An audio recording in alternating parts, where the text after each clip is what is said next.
Aaron Hester being the DN signing that you guys added in this period, obviously he's a legacy. He's very familiar with this program, and you guys are very familiar with him.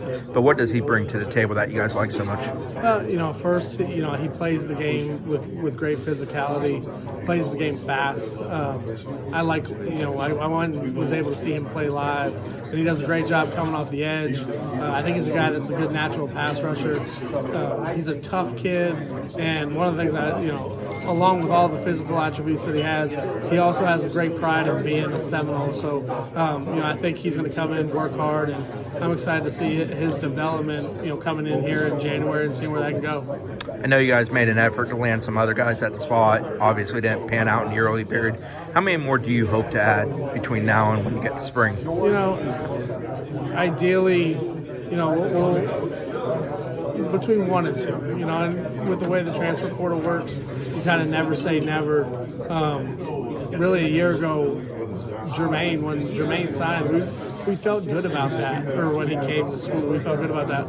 And then Kier got the portal, so we decided that we had room, and that was a guy that we just didn't feel like we could turn down. So those numbers evolve a little bit depending on who's out there and what options you have. I think we can make a great case for any kid that's getting in the transfer portal that is a defensive end, that this is a great place to be, because we had 2 guys obviously come in and do a great job. So we'll see how it goes. It's still early in the whole process in terms of the transfer guys. So we'll let time kind of play out and see where this goes.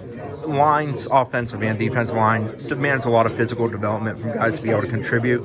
How much do you weigh taking a high schooler or even a high-level high schooler versus taking a guy in the portal who may be able to be more plug-and-play immediately? Well, I think it depends on the immediacy of your needs. I think on both sides there is a need for some transfers, offensive line and defensive line. But we also like the guys who are in the program and some of our young kids that we're developing. So I think there's a balance, because you want to make sure that you continually have guys within your system that you can develop. But if the need presents itself, that's what the portal has given us. It's given us the opportunity to go address needs immediately.